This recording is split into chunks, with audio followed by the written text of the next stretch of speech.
Sí, sí, te escuchas. Vale. Pues vamos a seguir. Hoy me intentaré dar más a la prisa. ¿Listo? Bueno, primero que nada, buenas tardes, compañeros. Hoy andaba en otras cosas, pero ya volví. Vamos a seguir con Williams, nos quedamos con Williams. Mi nombre es Juan Antonio Sotelo Ramírez. Y pues recordemos que Williams también es llamada el síndrome de Williams-Parent. Es una lesión de la monosomía del cromosoma 7, brazo corto, región 1, banda 1, subbanda 2, subbanda 3. Su día internacional es el 20 de mayo, que es el día en que podemos encontrarlos. Y ocurre uno de cada 7.500 nacimientos o nacidos vivos. Muy bien. ¿Cuál es la clínica? Pues como tal vamos a tener un dismorfismo facial característico. Son niños con labios extremadamente grandes, y los vamos a ver con destellos medial entre cejas, que sería este de aquí, una cara plana, ojos hinchados, el subfiltrum largo, que sería esta parte que tenemos aquí, la sección que divide la nariz de la boca, hipoacusia, ay, agarré otra cosa. Hipoacusia, estrabismo o patrón estrellado en iris, que sería, déjenles acerco rápidamente, este patrón que tenemos aquí por fuera, si logran apreciarlo, se le llama patrón estrellado. Puente nasal deprimido, que sería esto que tenemos aquí, nariz sencilla de montar. Labios gruesos, microdoncia, como eso les mencionaba. Una voz áspera, ronca y estridente. Baja estatura con un aumento de peso paulatino y tienden a tener más riesgo de padecer sobrepeso. Hipercalcemia en un 15-45% de los casos. Discapacidad intelectual en 75% de los casos. Solo un 15% tiene una capacidad intelectual normal o dentro del promedio. Problemas psiquiátricos casi siempre, normalmente asociados al estrés, asociados a la ansiedad, osteoporosis un 50% también, hipotiroidismo subclínico normalmente del 15 al 30% y cardiologías en un 80%. Como siempre vamos a tener estenosis aórtica supravalvular y estenosis pulmonar periférica. Ya lo vamos a ver más adelante. Como tal, pues tenemos aquí la fase característica del niño. Si fijan, en este caso todos se parecen, más por la asociación de la nariz, las cejas, los ojos y los labios, si nos podemos dar cuenta de ello. Y dificultad del metabolismo de la vitamina D por los genes que se borran en estos casos. Y pues aquí tenemos la estenosis aórtica y la estenosis pulmonar periférica. Aquí tenemos una estenosis pulmonar supravalvular, pero periférica sería, como lo menciona, periférica. Tenemos la genética, la mayor cantidad de ocasiones en que se presenta esta enfermedad va a ser en presencias de novo, va a ser nuevo, pero en algunos casos se ha presentado autosómicas dominantes. En este caso, pues el síndrome es causado por una lesión hemicigótica de este gen, y esta porción abarca 26 a 28 genes. Los que se ven afectados pues, son el gen de la elastina, el gen RFC2, que es vinculado al desarrollo cognitivo y el desarrollo físico como tal, y el LMKN1, que es quinasa, y pues recordemos que la quinasa tiene mucho que ver con la cognición. La elastina, pues el 94% de los casos lo presenta y es el que está asociado a problemas cardiológicos. El diagnóstico pues, va a ser la hibridación fluorescente in situ. Ese va a ser nuestro diagnóstico definitivo. El cariotipo también. PCR ortoplex para valorar la elastina. Un frotis bucal. Este es el de la elastina. El PCR lo vamos a valorar todo el fenotipo. El cariotipo también es nuestro diagnóstico definitivo. Y pues aquí les dejo como tal como se vería una hibridación fluorescente in situ, valorada normalmente estos puntitos que tenemos aquí en rojo como las ondas de control del cromosoma 7. Y ahí es donde podemos identificar si existe o no existe la lesión. Se tendrían que colorear los dos rojos, si se fijan, pero no lo parece. En fin, aquí está el cariotipo, esta es la sección que se borra, este es un cromosoma normal y este es un cromosoma con deleción. Si se fijan, es un espacio muy grande el que se borra. Eh, y pues este es el cromosoma 7 con una deleción. Si digan, es aparentemente más corto. Atención al diagnóstico diferencial, la estenosis aórtica supravalvular familiar. Este es nuestro principal diagnóstico diferencial a descartar, primeramente. Después tenemos el manejo, como todas las enfermedades, va a ser sintomático y vamos a acudir a estas especialidades: cardiología en la cirugía, endocrinología en la supresión de las hormonas sexuales para tratarla y la hipercalcemia.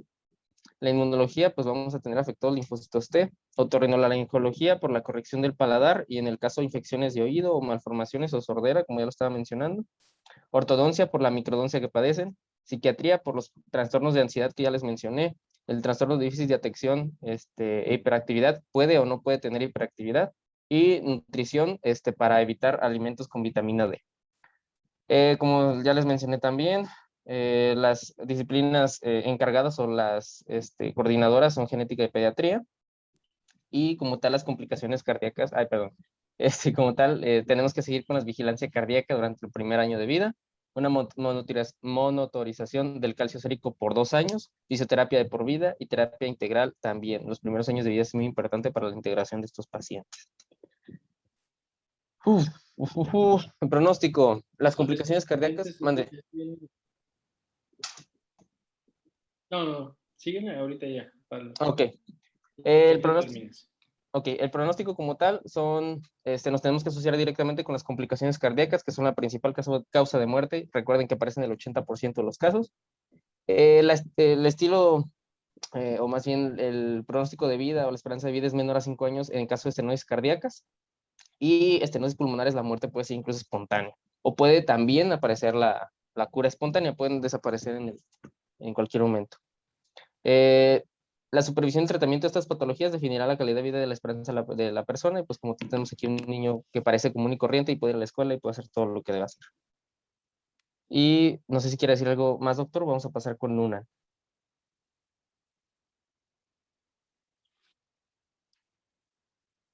¿Nada?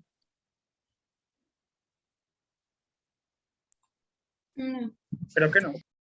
Ok. Entonces, estos niños, dentro de sus principales complicaciones.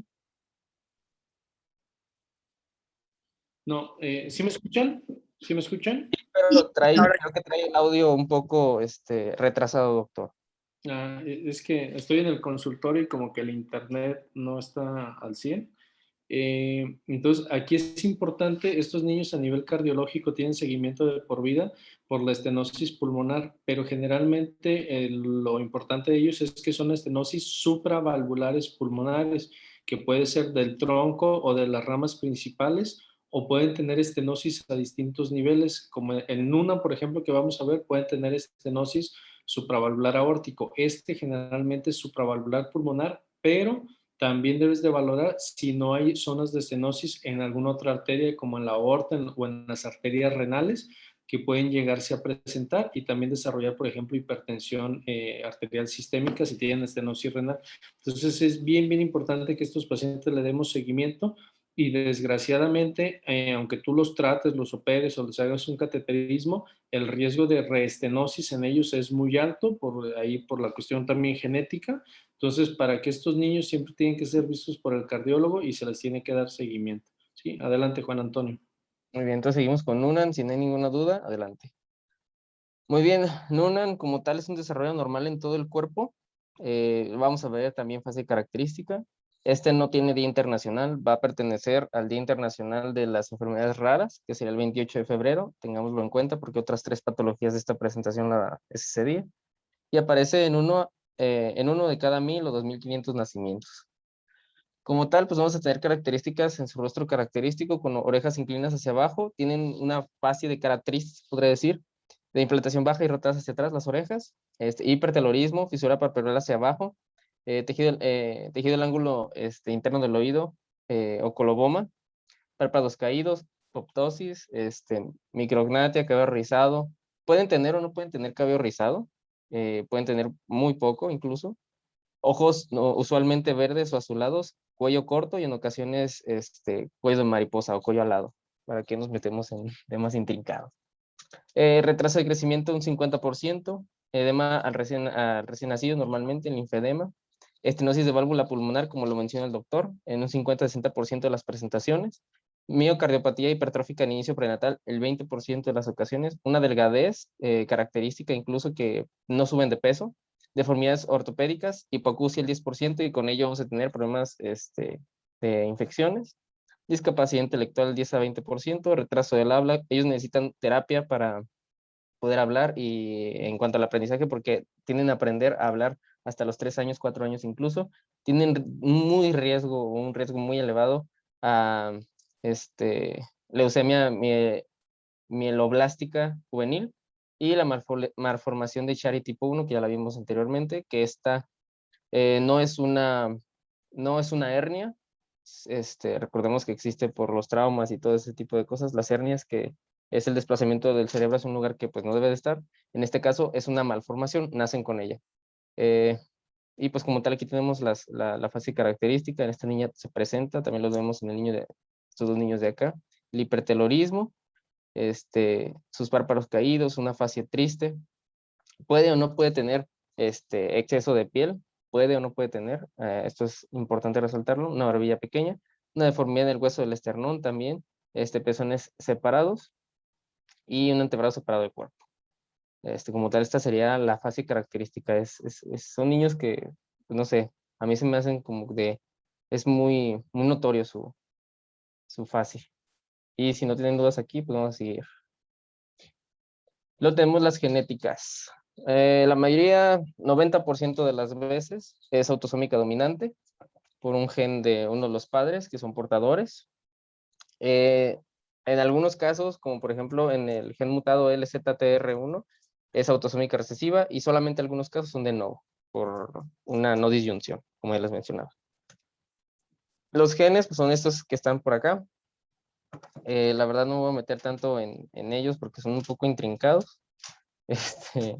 Y como tal, pues mejor les digo qué hace cada uno. Por ejemplo, el PTPN11 es el 50% de los casos. Este se encarga del desarrollo del corazón, de los huesos, de células sanguíneas y tejidos. Este es lo más importante. Este es el que está en la mayoría de los grados de afección. Es importante resaltar que incluso los 4 genes pueden estar afectados al mismo tiempo. Entonces, entre más genes tengamos nosotros afectados, mayor afectación va a tener el paciente en distintas zonas. La mayoría, estos 3 son protoncogenes. Recordemos que los protoncogenes son aquellos que nos van a evitar que tengamos algún tipo de alteración genética. Y el primero es el que nos ayuda al desarrollo del corazón, huesos y tejido, como ya les mencionaba. Entonces, por ello es que estos niños tienen más tendencia a tener o padecer algún tipo de leucemia. Este es el cariotipo, y el diagnóstico como tal lo vamos a hacer mediante la clínica, que puede ser variable. Podemos encontrar la fascia, más sin embargo podríamos no encontrar alguno de los otros síntomas característicos. Las pruebas genéticas son muy importantes, PCR y cariotipo. Prenatal como tal, los exámenes que podemos hacer como todos son vellosidades coriónicas y mediante el ultrasonido, detectando translucidez nucal, higroma quístico, ascitis, miocardiopatía y cardiopatía congénita. Estos, es importante tener el diagnóstico diferencial, ya que este gen, e incluso estos genes de por acá, pero mayormente este gen, es el que también se ve afectado de lesiones de otro tipo en los síndromes que les pongo aquí abajo: Costello, Lopar, cardiofacilocutáneo y neurofibromatosis tipo 1. También son los que se ven afectados, así que tenemos que hacer un cariotipo e incluso pruebas genéticas específicas para determinar que es Noonan, aunque no tengan, o en el caso de que no tengan la clínica definitiva. Y aquí les dejo los criterios diagnósticos mayores y menores para definir. El diagnóstico será si cumple las fases típicas más otro signo mayor, y 2 signos menores. Ese sería el diagnóstico como tal. Cara típica, estenosis pulmonar, que ya lo mencionaba el doctor. Una talla menor al percentil 3, o sea, recordemos que percentil 10 es lo que menos se encontró, y percentil 1 es lo más ideal. En este caso, talla menor a percentil 3 de todos los niños normales, pero vamos a ver que ahorita Noonan tiene tiene unas tablas de crecimiento especiales. Pectum carinatum o excavatum y pariente en primer grado afectado, y tener los siguientes. Y los menores, pues es la cara sugestiva, que podría ser. Otros defectos cardíacos, un percentil menor a 10, o sea, puede ser o no puede ser. Tórax ancho, paciente segundo grado afectado, y pues uno de retraso mental, criptorquidia o displasia linfática. Y como tal, pues el tratamiento va a ser sintomático de acuerdo a la severidad de los padecimientos cardíacos o incluso oncológicos. Manejo quirúrgico en los defectos cardíacos y óseos, y tiene mucha discapacidad en el desarrollo, por lo que como tal necesita acompañamiento en el aprendizaje. Las especialidades donde vamos a mandar a estos niños va a ser a cardiología por las cardiopatías, endocrinología por los factores de crecimiento retardados, otorrinolaringología por la sordera, ortopedia por las anormalidades óseas, oftalmología por las variaciones de visión gracias a sus manifestaciones. Neurología, a partir de la evaluación neurológica que nos dé el médico, podemos hacer ciertos manejos en la discapacidad del desarrollo. Y nefrología, pues únicamente la monitorización, porque ellos también tienen que tener afecciones renales. Y como siempre, la genética y la pediatría van a regir estos puntos. El pronóstico es variable y va a ser a partir de las manifestaciones que pueden ser leves o puede incluso no ser reconocidas hasta que existe un trastorno grave en la edad adulta, como una cardiopatía potencialmente mortal o una neoplasia maligna, en este caso en la infancia, como les mencionaba, la leucemia. Miocardiopatía grave puede provocar una muerte prematura, y como tal aquí también les dejo las especialidades ya con sus puntos y las indicaciones, pero en indicaciones no me metí tanto porque solamente revisé esta fuente. Y acá están los criterios del síndrome, como ya les mencionaba, ¿verdad? Si no tienen ninguna duda aquí, voy a seguir porque siguen unas tablas. Esa únicamente es una diapositiva ilustrativa. Como tal, existe una asociación internacional de Noonan, entonces existe bien tipificado el tipo de crecimiento y el crecimiento que llevan estos niños. Están tanto para niños como para niñas, como lo pueden ver en los colores, y unos es para de los 0 en 24 meses, y luego van de los 24 a los 20 años, de los a los 20 años. Y aquí están pues todas las características que debemos monitorizar. Este también me parece muy importante, muy interesante, y me gustaría que le dieran una leída con más calma, ya que aquí vamos a discutir los hallazgos, cuándo y cada cuánto lo vamos a hacer, incluso hasta la edad adulta. ¿Alguna duda o pregunta de Noonan? No entendí. Ok. ¿Algo que quiera agregar, doctor? Sí, en este tipo de pacientes, pues igual a nivel cardiológico es clave su evaluación, y toda esta tabla es bien interesante porque volvemos a lo mismo, todas las alteraciones que se pueden llegar a presentar o lo que tenemos que valorar en cada síndrome es realmente lo importante, porque el diagnóstico lo podemos sospechar. Una vez que hacemos el diagnóstico, vean con todos los especialistas que deben de ser valorados este tipo de pacientes. El NUNAN es de los pacientes que más evaluaciones también requiere, y entonces es importante darle el seguimiento y derivarlos a los médicos correspondientes. No entiendo mi caso, tengo pésimo el internet y la prendo y empiezo a escuchar distorsionado a Juan Antonio, ¿sale? Entonces, si la ven apagada, esa es la causa, chicos. Adelante, Juan Antonio. No se preocupe, doctor. Gracias. Muy bien, ahora vamos con Cruzón. También conocido como síndrome de disostrosis craneofacial de Cruzón o distosis craneofacial tipo 1. Y pues como tal va a estar caracterizada por una craneosinostosis prematura, pues el nombre lo indica, y aparece en el 0,9 de cada 100,000 nacimientos vivos, y como ya les mencioné, únicamente pertenece al Día de las Enfermedades raras, el 28 de febrero. Y pues esta va a ser una fase característica también, no vamos a tener muchos problemas en identificar. Clínica, craneosinostosis, va a ser evolutiva hasta los 2 años. Eso, tenerlo en cuenta. Tener el tratamiento es hasta, nos puede ayudar mucho pues en la infancia hasta los 2 años. Dismorfia facial característica, hipertelorismo ocular, nariz picuda, proptosis, exoftalmos, maxilar hipoplásico y prognatismo pandibular en el 80-99% de los casos. O sea, es todo el tiempo. Labio leporino, paladar hendido, puede ser o no puede tenerlo. Hidrocefalia, descenso de amígdalas, ahorita vamos a ver qué es eso. Anomalía de drenaje venoso yugular, malformación de Arnold-Chiari en el 30-79% de los casos, el que ya les mencioné es por acá. Hernia de las amígdalas cerebelosas, que es una malformación como tal, nacen con ello, no es una hernia. También tienden a presentar muchos problemas dentales, extremadamente muchos. Tienden a desarrollar caries muy fácilmente, muy fácilmente, y es muy importante también tener este manejo.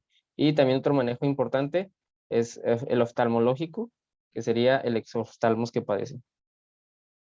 Y pues también evaluar, como les mencioné, la sinostosis, que es evolutiva y que tenemos muy poco tiempo para ayudarlos y corregirlos. Genéticas, autosómico dominante en la mayoría de los casos, o en los casos presentados, y de novo, alguna que otra vez. El gen afectado en el 80%, que también tiene que ver mucho con las IgG, es el FGR2, va a estar en esta localización, en el cromosoma 10. Esto ya no se los voy a leer para no quitarles más tiempo.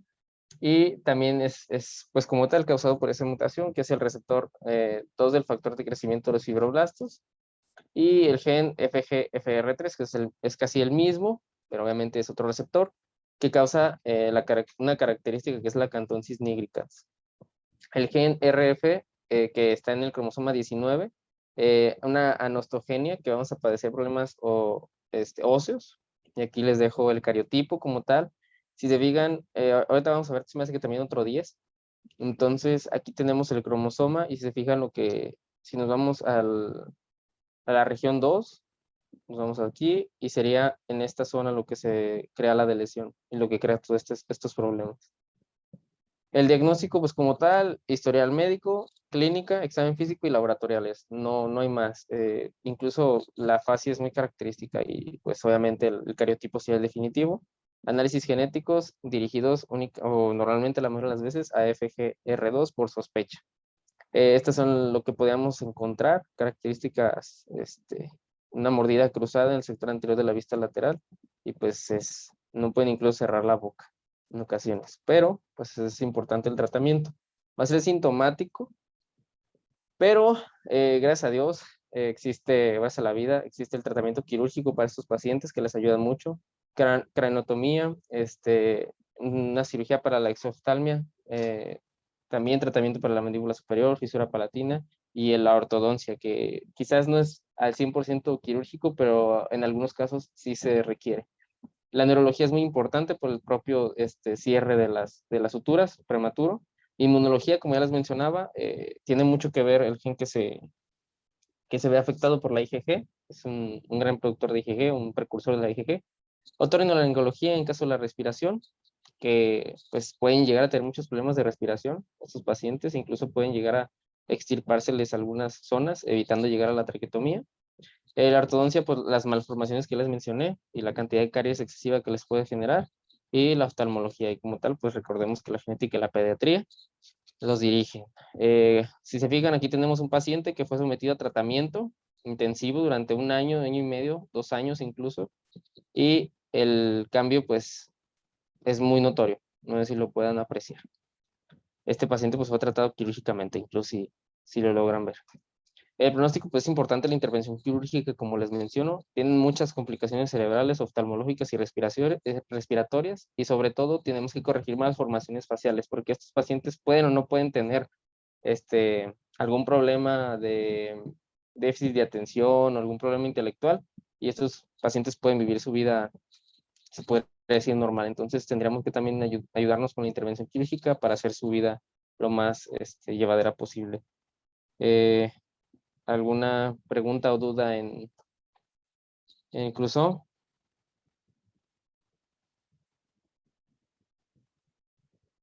No, Tony. Muy bien. Deténganme con toda confianza. Estos pacientes, como les menciono, tienen buen pronóstico, tienen una expectativa de vida normal, a menos que pues, obviamente tengan alguna complicación cerebral, y pues seguimos con la osteogénesis imperfecta. Pues como tal, eso es, esta malformación congénita la hemos escuchado muchas veces, incluso yo creo que cuando éramos niños, la famosa enfermedad de los huesos frágiles o los huesos de cristal. Tienen todos estos nombres diferentes: T-Bolning, Fragilitas Osseum, Lobstein, osteosartirosis, pora aguidurante, vidrio roto, como les mencioné, y el Lobstein. Su día internacional es el 6 de mayo. Aparecen de cada 10,000 o 20,000 nacidos vivos, y pues son niños que Ahorita vamos a ver sus características, pero quiero que los vean. Son niños que están casi siempre sentados y tienen que estar muy bien cuidados. Características clínicas. Hay 5 tipos. No me voy a meter tanto en ellos porque esto, créanme, nos llevaría mínimo 2 clases. Únicamente hablar de osteogénesis imperfecta, así que solamente tocaré lo más importante. 5 tipos. El primero es uno caracterizado por ser leve, no es deformante, no deforma los huesos. Esta persona puede tener una talla normal o un poco baja. Se caracteriza por la esclerótica azul y no tiene dentogénesis imperfecta. El 2 igual, pero este ya tiene a padecer fracturas en costillas y huesos largos al nacer. Tiene deformidades marcadas, baja densidad en radiología cráneo y esclerótica oscura. Ya no es azul, ya es oscura. El 3 es el más peligroso, es el severo. Como tal, es de baja estatura severa, cara triangular, escoliosis severa, esclerótica grisácea y de osteogénesis imperfecta. El cuarto es una estatura baja moderada, gravedad variable de la escoliosis esclerótica grisácea blanca y algunos tienen dentogénesis imperfecta. Entonogénesis imperfecta. Y el quinto, pues una estatura baja leve moderada, displasia malafacial al nacer, membranas interóseas mineralizadas del brazo, y pues especialmente cuando nacen es más rápido su desarrollo, por ejemplo, durante la infancia o la pubertad. Pueden tener o no pueden tener dentogénesis imperfecta. Y como si se preguntan por qué no va de leve a severo, es por las regiones y complicaciones que tienen genéticas también. Pues aquí vemos las características de los pacientes. Una hipodensidad, wow, que roza lo increíble en estos pacientes, ósea, y son niños que van a estar todo el tiempo sometidos a un cuidado impresionante. Esto es lo que les mencionaba, que tienen dientes deformados, dentogénesis imperfecta, y pues una esclerótica azul o incluso oscura. Sin dudas aquí seguimos a la genética. Vamos a tener, pues todo, son más tipos, chicos, son más tipos que 5, pero únicamente les puse los 5 más característicos o más comunes. Del tipo 1 al tipo 6 tenemos que son autosómicos dominantes, mientras que los subtipos 7, 8 y a veces el 3, que es el severo, puede ser autosómico recesivo, y por propio que es el severo es el más agresivo de todos. Y pues en algunos casos van a ser característica de novo, 90% va a estar dañado alfa 1 y 2, que es el que nos ayuda con el colágeno tipo 1, y esto va a ser en los casos de autosómica dominante. Y pues los genes afectados van a ser el col A1, que igual son relacionados con alfa, y el alfa 2, uno ubicado en el cromosoma 17 y uno ubicado en el cromosoma 7. ¿Sí me siguen escuchando o no? Sí, Tony. No, díganme que sí. Ok, Sí, Tony. gracias. Gracias. Luego tenemos los genes de CRTAP, que normalmente es el 10% de los casos, y este está relacionado con el subtipo 7, autosómico recesivo, y el PET3H1 tenemos que, y el LEPRE1 está relacionado con la variante subtipo 8. Y pues el 5 y el 6 no tiene alteraciones en el colágeno 1 y se debe a otro tipo de anomalías genéticas. El diagnóstico como tal, pues el diagnóstico depende de la gravedad del problema. Podríamos encontrar un niño desde los ceros, desde que nace, en el momento del alumbramiento, que tenga una fractura incluso, o que nosotros lo apreciemos. Entonces es el momento en el que iniciamos sospecha, lo determinamos con una radiografía, o incluso pueden venir los niños ya de hasta 7, 8 años cuando inician la actividad escolar y empiezan a ser más bruscos, que de repente se cayó de una altura ridícula y sufrió una fractura grave. Ahí también nos está gritando otro problema, una sospecha clínica.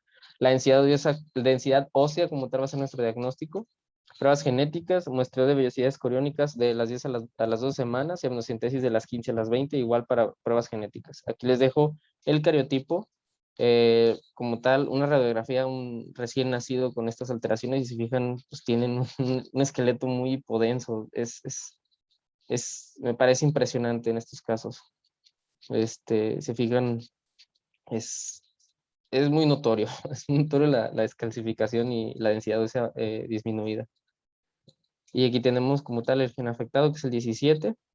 Y estas son las pruebas que se pueden llegar a realizar, ¿no? Pruebas rápidas para identificar la osteogénesis imperfecta. ¿Alguna duda o pregunta de esta diapositiva? No. No. Muy bien, entonces seguimos. Aquí les dejo como tal, todo esto es ilustrativo, todo es meramente como conocimiento general, como un mero complemento. No me voy a poner a explicarles cada uno porque si se fijan, lo que les acabo de explicar es del 1 al 5, que son los más típicos, los más comunes, pero también tenemos todos estos subtipos hasta el 12. Cada uno va a tener manifestaciones características y van a ser de leves a moderadas. Cada uno va a tener un gen diferente, todos relacionados con las malformaciones óseas y genéticas como tal. Aquí les demos la condición, osteogénesis imperfecta del tipo 1 al 5 y los genes que están afectados y qué se asocia principalmente. Si se fijan, el tipo 1, el tipo 2 y el tipo 3 tienen severidad letal y el 4 y el 5 tienen severidad moderada. Los niños que podemos llegar a ver con osteogénesis imperfecta que sobreviven más tiempo son el 5 y el 6 dentro de los 5 característicos, porque El el tipo primero, 1 es de severidad leve, ¿eh? El leve, tipo leve, perdón, leve, leí mal. ajá, leve y ya los otros. Ahí es importante hacer el diagnóstico, Juan Antonio y chicos, es bien importante hacer el diagnóstico porque de eso depende mucho el pronóstico de estos pacientes.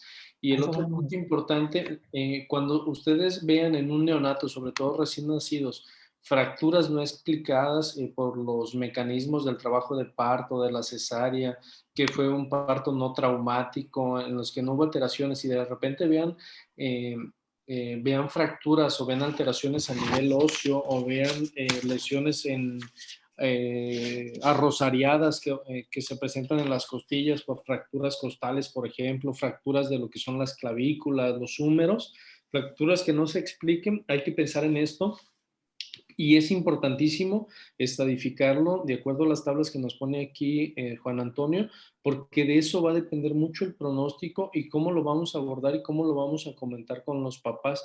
Entonces, ese sí va a ser un punto súper importante de determinar para que entonces vean el pronóstico de estos niños. ¿Sí? Adelante, Juan Antonio. Mm, Disculpen, leí mal. Pero sí, el tipo 2 y el tipo 3 son los graves y los que necesitan muchísima atención y pues los que tienen una mortalidad muy elevada. El doctor ya me robó las palabras de la boca, como tal, vamos a tener el tratamiento. Se ha demostrado que los bifosfonatos tienen actividad antirresortiva en los casos graves, nos pueden ayudar. Prevención del déficit de vitamina D y calcio, el manejo quirúrgico en el caso de las correcciones de deformidades óseas y espinales y tratamiento de las fracturas de los huesos largos. En esos van a ser obviamente con manejo quirúrgico también. Déficit motor también tenemos que tener mucha atención con estos niños porque tienden a llegar a un punto en el que ya no pueden hacer muchas actividades, tenemos que tenerlos sentaditos y calladitos y con un muy buen manejo psicológico por lo propio, porque no pueden moverse mucho, porque no pueden jugar y pues porque obviamente a un niño no le interesa si se puede fracturar o no, él quiere jugar. Terapia ocupacional, como ya les mencioné, y pues las especialidades a las que los debemos de mandar primeramente es ortopedia, eh, por todas las malformaciones y características que pueden llegar a tener, fisioterapia, traumatología, rehabilitación, neumología y cirugía, que es el tratamiento. Genética y pediatría es el que nos ayuda y el pronóstico depende de la severidad o la gravedad del tipo. Por eso es importante, como les mencionaba, ya el doctor lo dijo, el diagnóstico para ver el tipo de tratamiento que le vamos a dar al paciente, qué tan agresivo vamos a hacer con ello. El pronóstico se basa en las complicaciones asociadas a las deformidades de la columna y son necesarios todos los cuidados para evitar traumatismos y fracturas, como ya les mencionaba. Son niños que pues, normalmente están acudiendo al hospital constantemente porque tienen alguna malformación y pues como tal aquí tenemos un pacientito que pues si se fijan su pierna está muy arqueada y eso es porque tiene una osteogénesis imperfecta, no hay algo que le dé forma a su pie, tiene una disformidad, una deformidad. Entonces creo que es claro este aspecto. Si no hay ninguna duda o pregunta aquí o el doctor no quiere complementar con algo, seguiríamos a la siguiente. Adelante, adelante. Muy bien, seguimos con APER. APER como tal también pertenece al Día Internacional de las Enfermedades Raras, el 28 de febrero. Se conoce con el síndrome ACS1 o acro, acrocefalosindactilia, tipo 1. Se presenta uno de cada 100,000 a 160,000 nacidos vivos, y pues como tal ellos también tienen una cara característica.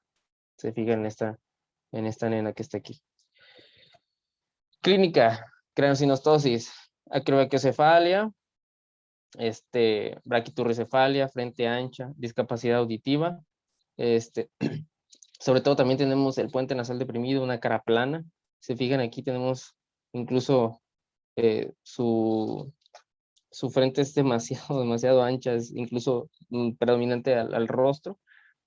Prominencia frontal, como ya les mencionaba, proptosis, hipoplasia del maxilar y hipertelorismo en el 80-99% de los casos. O sea, esto lo vamos a tener muy comúnmente. Aquí está muy bien representado el hipertelorismo y todas las fases que les presento. Tienen también muchas complicaciones dentales, porque pueden llegar a tener pérdida ósea o pueden incluso haber, no pueden llegar a desarrollar el hueso. Tienen sindactilia, no está la separación, si se fijan. No ocurrió ese proceso embriológico. Las extremidades, pues los tejidos blandos tienen una restricción de la movilidad dentro de ellos. Dentales, pues les mencioné, apiñamiento, erupción tardía, caries y mordidas cruzadas, otitis media, sordera y recordemos, infecciones. Ceguera por hipertensión arterial intraocular, discapacidad intelectual de moderada a grave en el 50% de los casos, ventriculomegalia, un ventrículo crecido, y agenesia del cuerpo calloso, esto cerebral. Vértebras fusionadas, se fijan aquí está C3 y C4 y tenemos que preguntarnos aquí qué está sucediendo. Si se fijan aquí dice que hay una fusión en C1 y C4 y C5. Creo que es muy claro, la única separación aquí es C3 y C4. ¿Hay alguna pregunta, Dudo? No. Si no, vamos a saltar. Bueno, vamos a las características genéticas. Mutación del gen FGFR2, como tal, y como ya les había mencionado, también nos va a aparecer en el cromosoma 10. Es autosómica dominante. En ocasiones aparece de nuevo, y esto es por la edad del padre, se asocia por la edad más de 35 años del padre. Y pues como tal el cariotipo lo vamos a ver aquí, igual ya les había mencionado. Si recuerdan, la otra malformación estaba en esta zona, ahora nos vamos a bajar a esta zona. El diagnóstico es, pues son fases características en la mayoría de las malformaciones. Turribraquiocefalia, los seres característicos, la sindactilia, una resonancia magnética y para el cerebro, y las pruebas genéticas, tanto cariotipo como PCR, como todas ellas. Y pues aquí tenemos las fases características, el fenotipo característico, la sindactilia. Solo esto es de la misma paciente. Se fijan, incluso aquí ni siquiera hay una separación o una identificación de cada falange, de cada dedo. Y si no hay ninguna pregunta o duda, pasamos al tratamiento. Cirugía como tal, como prevención para los huesos del cráneo. Prevención para prevenir. La fusión de los huesos del cráneo, avance y corrección de la cara, corrección de hipertelorismo y el tratamiento del habla. Siempre tenemos que tener recordemos que el 50% de estos pacientes padece problemas de aprendizaje o de déficit intelectual, y pues tenemos que ayudarlos mucho con el habla, el lenguaje, la audición y problemas psicosociales, como tal ya les mencionaba, enviarlo al cardiólogo, a neurología en caso de cirugía, otorrinolaringología por la sordera, psiquiatría en la terapia, ortodoncia por las malformaciones y la fisioterapia característica que pues tienen que tener todos estos pacientes, sobre todo por las vértebras. Genética y pediatría como timón. El pronóstico va a estar dividido de acuerdo a las malformaciones del cráneo, malformaciones potencialmente mortales, y la esperanza de vida es variable dependiendo del éxito del tratamiento. Pues aquí tenemos un pacientito y a otro pacientito con sus malformaciones dentales, que aquí ya fueron corregidas al parecer. Y sin duda o pregunta, seguimos en la siguiente. Kabuki. Kabuki, a ver, un segundito. Listo. Kabuki como tal nos va a caracterizar por el nombre, el síndrome de maquillaje de Kabuki o síndrome de Nikawa-Koruki. Pues fue encontrado primeramente en Japón, por eso es el nombre, y también se le dio por la asociación al rostro de una persona que se maquilla para hacer este tipo de teatro. Su Día Internacional es el 23 de octubre y aparece en uno de cada 32,000 nacimientos o nacidos vivos. ¿Se fijan? Esta fase, ahorita la vamos a ver, pero recuerden esta carita. Clínica, rasgos faciales característicos, cejas arqueadas, ojos abiertos que a menudo se inclinan hacia abajo. En estos casos, pestañas largas y gruesas, tinte azul o blanco en los ojos, que son normalmente escleróticas azules, orejas prominentes, comisuras de la boca inclinadas hacia abajo y una punta de la nariz hundida. E implante de las orejas bajo con una malformación. Se fijan aquí, los niños tienen su implante bajo. Labio leporino, paladar hendido en algunas ocasiones, dientes espaciados y microcefalia. Hipotonía neonatal, infantil y dificultad en la alimentación en el 70% de los casos. Discapacidad intelectual leve a moderada, más bien severa, perdón. Malformaciones cardíacas en el 50% de los casos. Malformaciones renales como sordera, convulsiones en el 20%. Autoinmunes por la de lesión que van a padecer ellos. Deficiencia de hormona del crecimiento en el 20-25%, tendríamos que ayudarlos a ellos. Telarquia, que es crecimiento de las mamas antes de tiempo. Crinodactilia y vértebras en mariposa, que es lo que se está presentando en este caso. Es una separación y pues como tal van a tener problemas de movilidad gracias a ello, si no los corregimos, claro. Y pues aquí tenemos una clinodactilia. Aquí están las cejas arqueadas, fíjense. Es muy característico la cara o la fase de estos niños. Genéticas, pues de nuevo en la mayoría de los casos 70%, autosómicas dominantes, asociado con el varón, un cromosoma X del varón, una mutación en el KMT2 del cromosoma 12 en el 59-75% de los casos, un KDM6A asociado con el cromosoma X, como ya les mencioné, por el padre en el 5% de los casos. Y el diagnóstico pues va a ser la clínica y más la genética, como en la mayoría de los casos. Cabe resaltar que el primer gen le da, es responsable de la producción de la metiltransferasa y el segundo de la demetilasa, que ambos son relacionados con el proceso celular como tal. Y pues son los que ocasionan las formaciones. Perdonen que lo tengan que checar, pero son muchos genes. Amniocentesis también es una prueba característica y diagnóstica. Y esto de por aquí, pues es lo que vamos a encontrar. Tenemos un borramiento incluso de las huellas digitales. No hay, se fijan, o sea, no hay una presencia de huellas. Las alteraciones y la técnica que se debe de usar en cada uno de ellos. Se los dejo, únicamente se los menciono. Por ejemplo, el cromosoma X en anillo, que está relacionado con el varón, cariotipo, hibridación genómica, y así cada uno. La mayoría pues son hibridación genómica comparativa, que es como te agarrar el gen y comparar. Y características clínicas identificadas en la mayoría de los pacientes pues son las fisuras palpebrales, la versión del tercio lateral del párpado, puente nasal deprimido, de estatura baja, como ya les mencioné, necesitamos tratamiento para ello, para dar hendido también tratamiento para ello, cejas arqueadas y tercio lateral despoblado, pabellón auricular de implantación baja, persistencia de las almohadillas de los purpulejos de los dedos, tenemos, y pabellón auricular prominente. Y vamos al tratamiento, pues como ya la mayoría les mencionaba, sintomático, y tiene evolución constante en los órganos diana, como puede ser el cerebro, el corazón, el riñón, por ejemplo. Especialidades donde los vamos a referir, pues cardiología, endocrinología por la hormona del crecimiento, inmunología por los problemas que pueden llegar a padecer, la otorrinolaringología en el grado de la sordera, oftalmología por el hipertelorismo y alguna malformación que puedan llegar a padecer, fisioterapia, gastroenterología porque también llegan a tener malformaciones gastrológicas o bueno, gastroenterológicas, nefrología, psiquiatría, porque también llegan a tener trastornos del comportamiento. Ellos se asocian más con estrés. Y neurología porque necesitan a veces una sonda para alimentarse. Son incapaces de alimentarse. Genética y pediatría, como ya les mencionaba. El pronóstico suele ser bueno y tenemos que manejar todo el tiempo los problemas cardíacos y renales que puedan llegar a padecer. Como les mencionaba, este es una enfermedad que es multisistémica.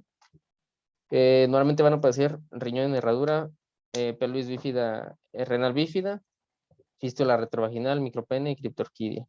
Tienen autonomía limitada. Tenemos que tenerlos en vigilancia constante y control de infecciones constante. Y pues como tal, aquí les presento una pelvis renal bífida, una fisura rectovaginal, y pues esta niña es una fase característica de la enfermedad. Dimorfismo facial, cejas arqueadas y las orejas de implantación baja. ¿Cómo nos podemos dar cuenta que es de implantación baja? Porque en sus ojitos tendría que ir más o menos la hélice del oído, pero no está. ¿Alguna duda o pregunta en esta última diapositiva? Bueno, esta diapositiva, última todavía, ¿no? No, no, ninguna. Ok, sigamos. Querido Chan, esta es una muy interesante. Déjenme que quite algún video. Listo. Bueno, el síndrome, querido Char, también conocido como síndrome de 5P, maullido de gato, eso creo que lo hemos escuchado todos. Es uno de los síndromes de lesión más comunes en el mundo. Su día internacional es el 5 de mayo y afecta ligeramente más a las mujeres que a los hombres y aparece en uno de cada 45,000 a 50,000 nacimientos vivos.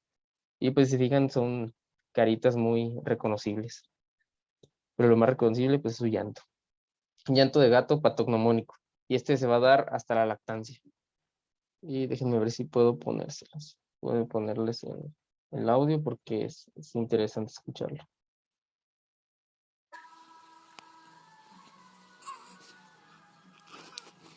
No lo escuchan, creo, ¿verdad?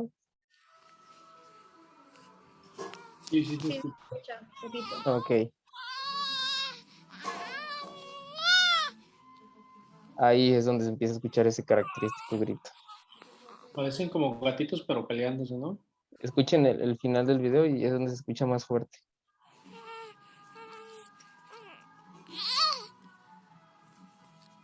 Esa paciente tiene 6 meses apenas de edad. Ahí está.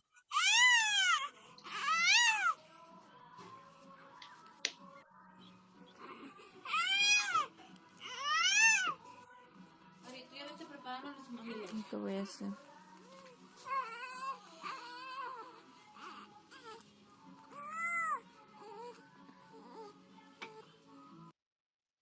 Bueno, ese fue no, el llanto, pues, es patognomónico, como les menciono. O sea, si lo encontramos es casi seguro que tengan la alteración genética. Seguimos. Dismorfismo craneofacial característico, microcefalia, como lo vemos en la paciente, hipertelorismo y comisuras de la boca hacia abajo, más todas aquellas que las vamos a determinar. También el puente nasal ancho también es muy, muy presentado y la cara redonda. Aquí lo podemos ver en esta niña también. Y tenemos retraso psicomotor, voz aguda, discapacidad intelectual, hipotonía o hipertonía. Bueno, más bien, primero tenemos hipotonía al momento del recién nacido. Conforme va avanzando en la edad lactante y el crecimiento, empieza a tener hipertonía. Tenemos cardiopatías, anormalidades renales y pliegue palmar transverso, que era el pliegue simiesco o pliegue único, que también aparecía en Down. Genéticas de lesión parcial o total del brazo corto del cromosoma 5.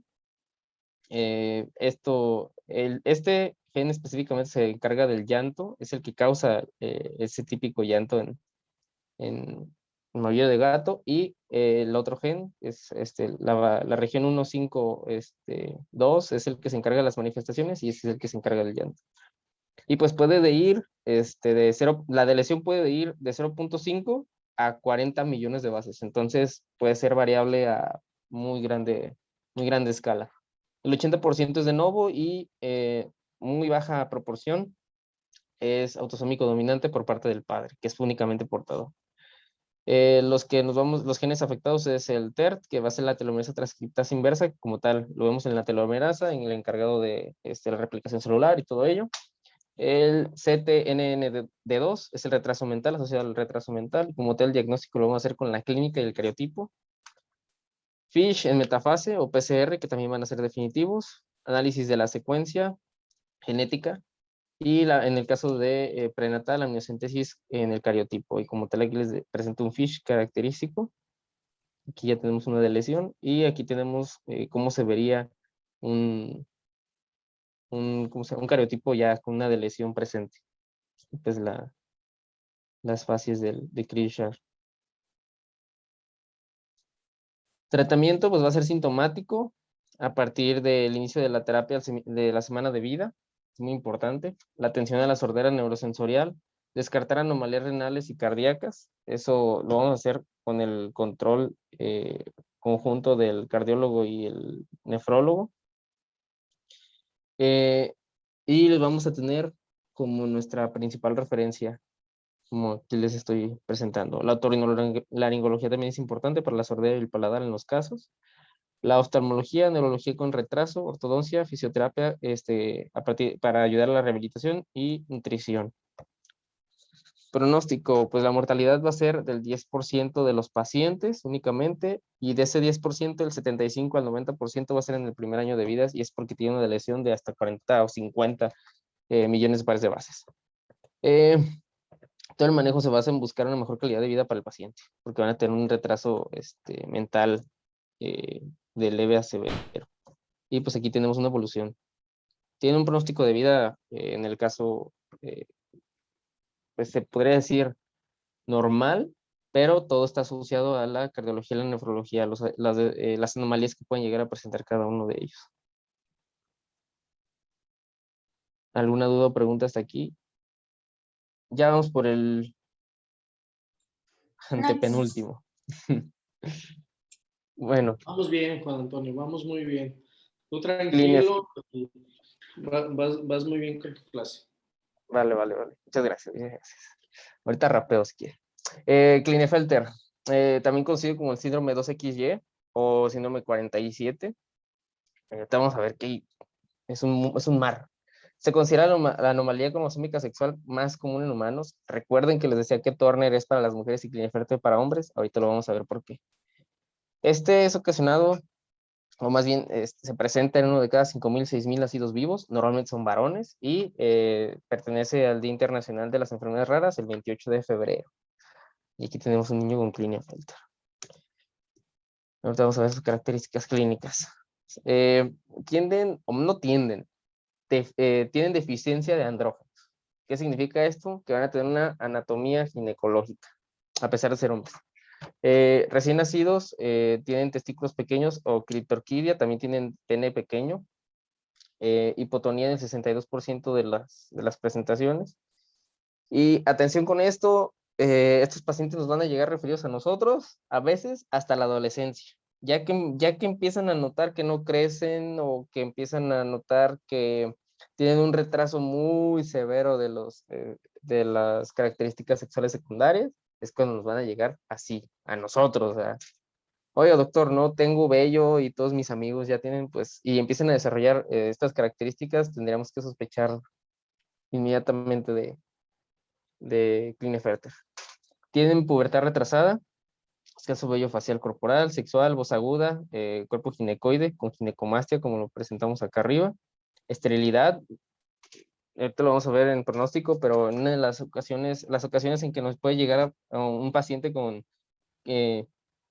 Klinefelter es cuando quiere embarazar a su pareja y no puede. Y resulta que tiene Klinefelter y nunca en su vida se dio cuenta.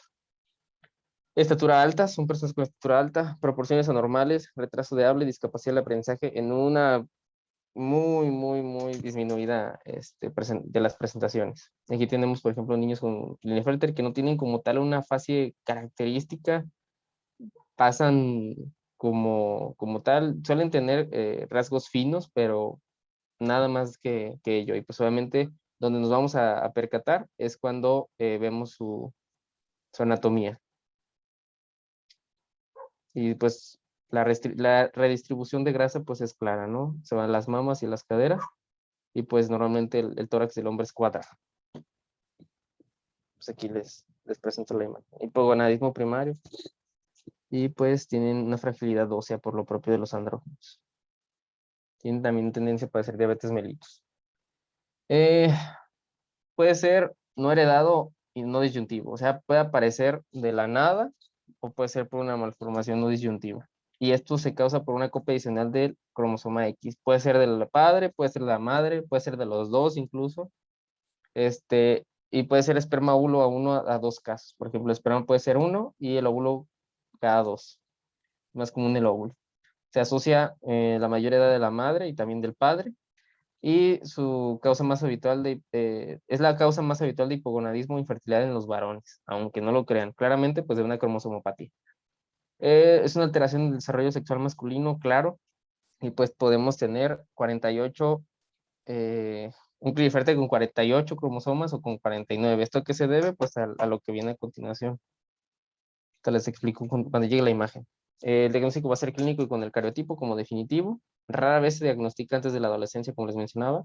Y pues tenemos que tener en cuenta que ellos nos van a llegar por una falla reproductiva, ginecomastia, infertilidad. Y pues en el caso de que tengamos alguna sospecha de que alguno de los pacientes tuvo así a un pariente lejano o algo así que lo padeció, tenemos que realizar una amniocentesis para descartar. Aquí tenemos el cariotipo, en el caso de solamente 47 Klinefelter 47, se puede decir que tenemos una copia más de un cromosoma X, y aquí tenemos la razón por la que pueden existir estos dos.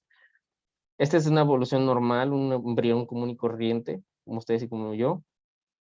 Y aquí tenemos un embrión con dos X y una Y por el padre, y en este caso tenemos por la madre, y podría incluso ser por el padre y por la madre para que nos dé una suma de 3X. E incluso puede haber copias que en la disyunción se pudo haber colado otra X y es cuando tenemos un 49X. Y tenemos que también, tengo que resaltarles esto, chicos, porque Turner también puede llegar a padecer esto, pero bueno, esa es otra historia.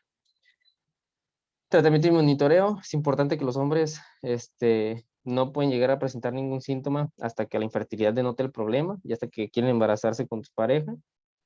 El tratamiento va a ser sintomático, reemplazo de testosterona a partir de apoyarnos con el endocrinólogo, cirugía de extirpación y reducción mamaria, eso es estético y a veces funcional en ciertos casos.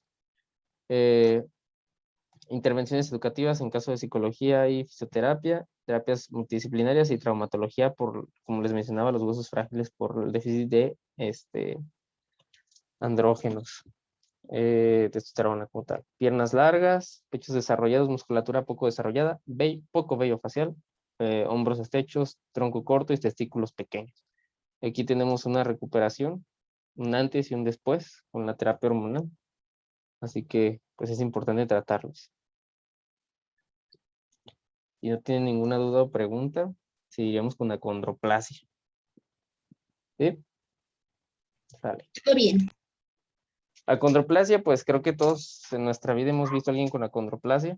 Es autosómico dominante, es la displasia esquelética más común en todo el mundo. Su día internacional es el 25 de octubre y se puede ver en uno de cada 25,000 nacidos vivos. Su característica, normalmente van a salir clínicas, pero bueno, no creo que tengamos mucha dificultad. Déjenme callar a mi perro.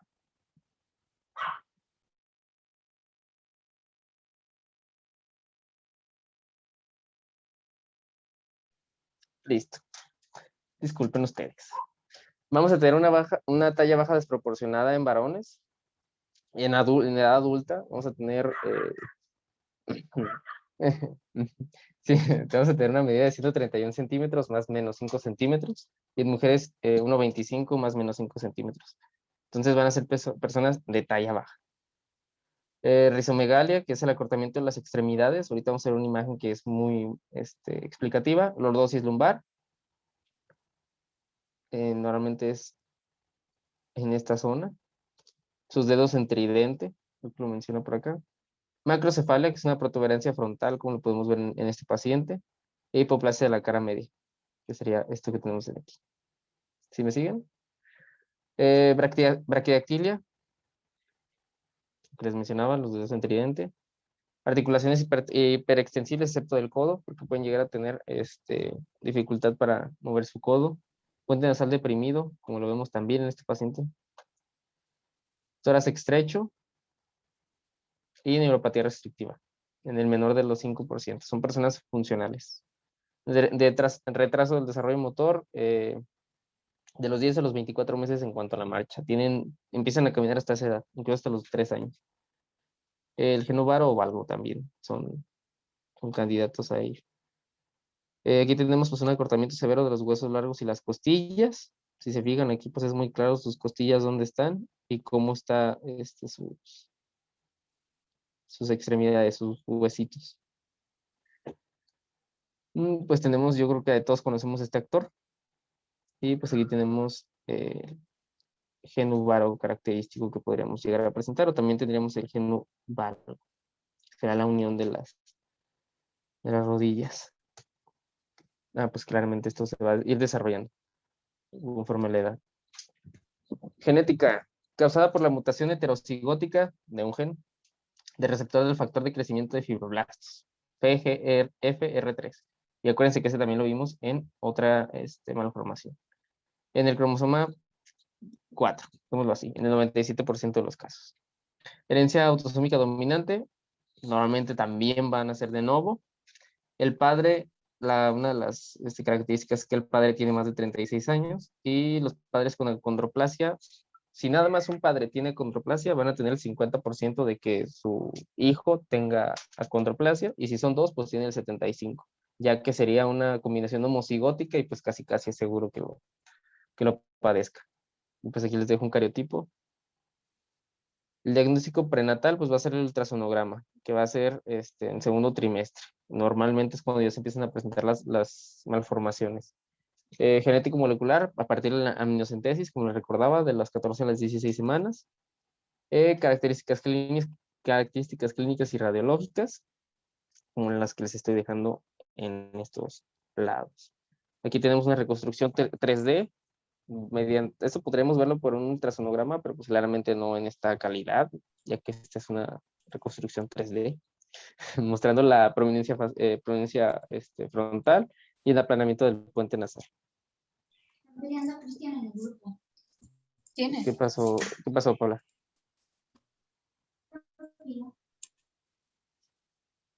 ¿Nada? Ok.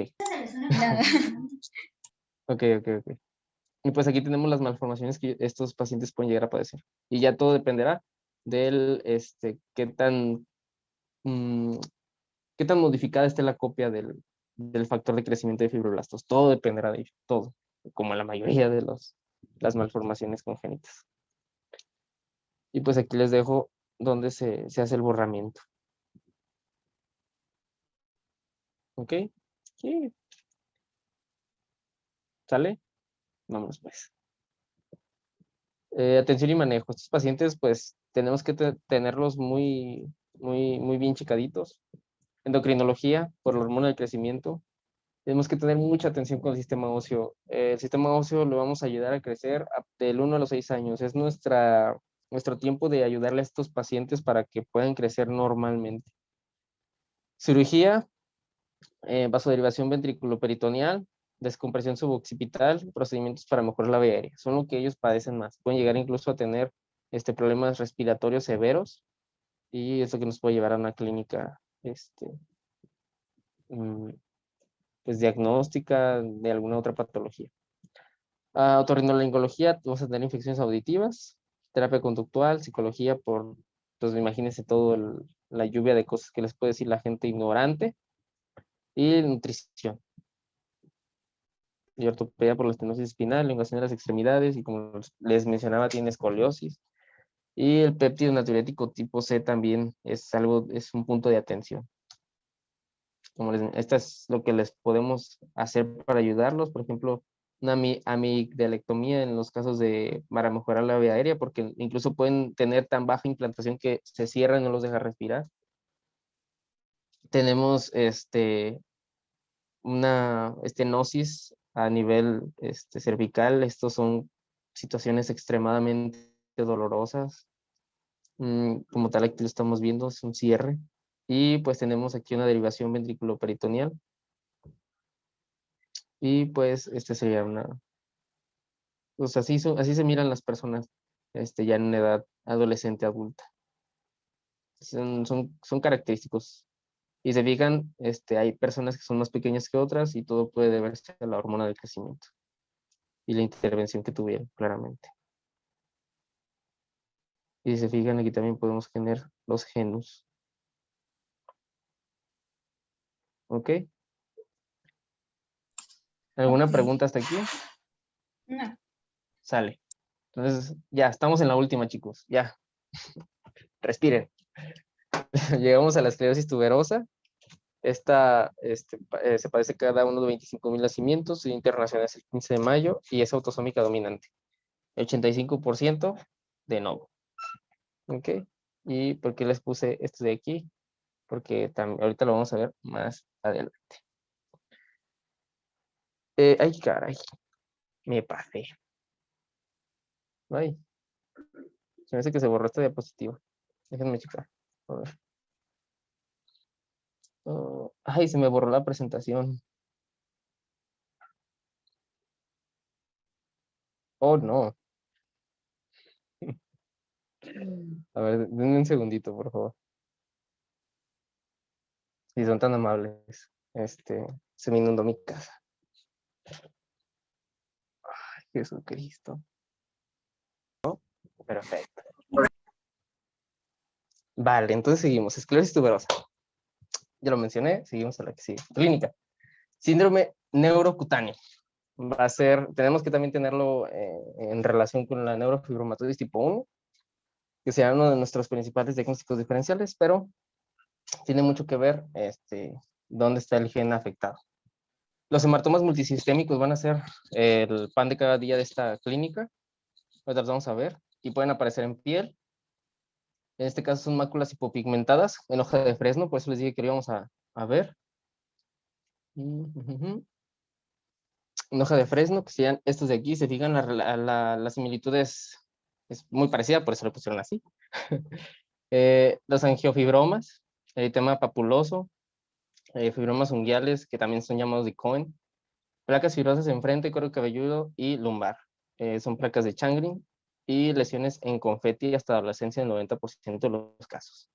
Por aquí los fibromas unguiales, y aquí no alcanzo a ver, así que déjenme verlo en mi... aquí está. Entonces, estos serían los principales hematomas en piel. Luego tenemos el cerebro, tuberomas corticales y subcorticales, líneas radiales en sustancia blanca cerebral, nódulos subepididimarios, astrocitoma de células gigantes en el 50% de los casos. De los acerco para que tengan una mejor idea. Tuberomas corticales, por aquí lo podemos encontrar. Líneas radiales en sustancia blanca, esta de aquí, esta de por acá.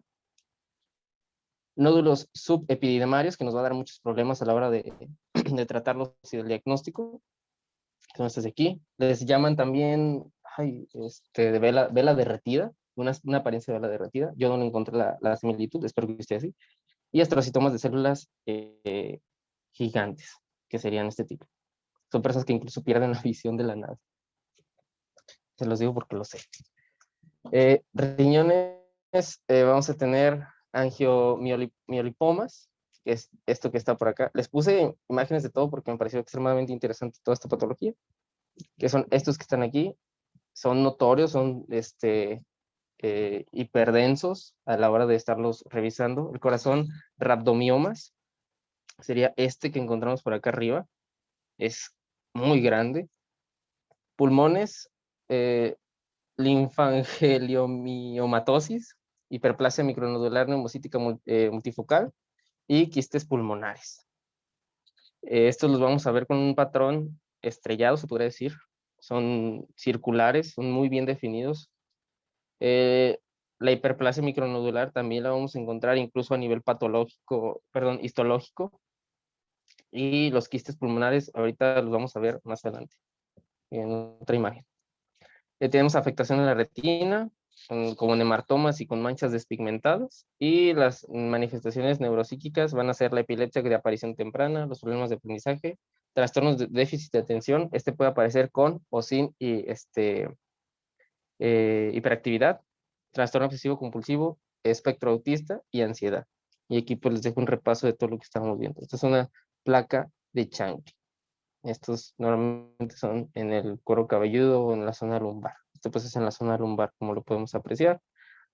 Las máculas hipomelanocóticas, que son las hojas de fresno, rhabdomioma hipercoico, hematoma retiniano, así se vería, y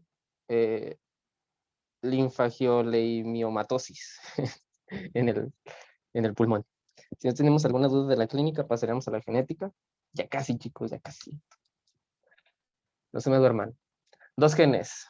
El TSC1, que es el encargado de procesar la hemartina, ubicado en el cromosoma 9, y el TSC2, que se encuentra en el cromosoma 16, y es la tuberina. Son supresores tumorales. En ellos se codifican las proteínas que inhiben directamente la glutamina como tal, y pues recordemos que la glutamina tiene mucho que ver con la sinapsis, y si recuerdan es neurocutáneo, entonces tenemos una pérdida de la tuberina y hematoma que ocasiona una aparición de los numerosos tumores benignos. Entonces, esto se va a relacionar directamente con la sinapsis y con la aparición de los hematomas. Es muy importante. Extremadamente heterógena, o sea, normalmente es un padre el que la va a pasar. Recordemos que es autosómica dominante, pero la mayoría es de novo. Vamos a padecer mosaicismos y modificaciones genéticos y epigenéticos. Y la herencia, pues, autosómicamente en el 30% de los casos y de nuevo en la mayoría. Y aquí, pues, les dejo, si les explico esto, nos vamos a tardar unos 15 minutos, así que simplemente se los dejo aquí. Tenemos los 2 genes, están mutados, inhiben, o más bien, inhiben directamente al mTOR, y todo esto provoca el crecimiento celular, migración de células con orientación celular, metabolismo y captación de glucosa y angiogénesis para cada uno de las patologías. Pues aquí podemos ver que afecta a la piel y al cerebro. Pues sistémico todo. Diagnóstico definitivo, pues se establece con 2 criterios mayores, uno mayor y 2 menores. Ahorita vamos a verlos. La afectación es en el sistema nervioso central, es clave. Es casi nos está gritando el diagnóstico. Con nódulos y tumores, epilepsia, déficit cognitivo, autismo y convulsiones. Y aquí les dejo los criterios mayores y menores. Como tal, pues son los hematomas, y los menores son las lesiones más raras, como por ejemplo los quistes renales múltiples, pólipos rectales hematomatosos, que sean lo que rara vez podríamos encontrar en clínica, que el paciente nos refiera hasta que tengamos una exploración más profunda. Especialidades que tenemos que referirlos, pues neurología, resonancia magnética del primer al tercer año, muy importante, nefrología también, en el primero al tercer año, cardiología, neumología, dermatología y oftalmología por los padecimientos que les mencioné. El tratamiento sintomático van a ser las lesiones, crioterapia es lo que se ha demostrado que tiene mayor efectividad, electrocoagulación también, vigabatrina en el caso de los espasmos, que es el que más puede ayudar en estos casos por la deficiencia de GLUT, y Overolimus, que es con el que se trata actualmente, en algunos casos, el astrocitoma subepidimario de células gigantes. Como tal, aquí les dejo cuando tratamos a las lesiones, y el pronóstico, pues es una enfermedad crónica de toda la vida, pero los pacientes pueden vivir una vida normal si atendemos los problemas y llevamos el monitoreo, como ya les menciono, adecuado. Y los problemas principales pues les va a dar renales, pulmonares, psiquiátricos y cardiológicos. Y pues eso es todo. Espero no tengan alguna duda o pregunta, y si no, ahí viene mi correo, el cual me pueden escribir y con mucho gusto les puedo hacer llegar cualquier duda, pregunta, artículo que hayan leído, y les dejo las referencias. Les dejo únicamente estas 4 porque son las 4 bases de datos que tomé, si no, créanme que serían unas 10 o fácilmente 10 diapositivas de referencia, y pues por mi parte sería todo. Espero les haya quedado claro, y si no, con todo gusto aquí estoy para que me ofrezcan sus preguntas. ¿Dudas, preguntas, chicos? Creo que bastante bien, Juan Antonio, muy entendible todo, muy didáctico y sobre todo, pues, muy visual, que eso es bien importante en malformaciones congénitas. Creo que quedó muy claro, por eso prácticamente no te interrumpimos. Apenas íbamos a opinar de algo y ya lo ponías en la siguiente diapositiva, así que pues no nos diste chance. Entonces, pero eso es bueno. Y nos vamos a quedar hasta aquí, chicos. Ya la clase de mañana, entonces va a ser de cardiología, la que va a ser mañana y del jueves. ¿Qué posibilidades hay de que mañana pudiéramos ver clase muy temprano a las 7:30 de la mañana para que ya no viéramos en la noche? ¿Hay posibilidades? Yo no puedo, doctor. Ok. No, creo que no.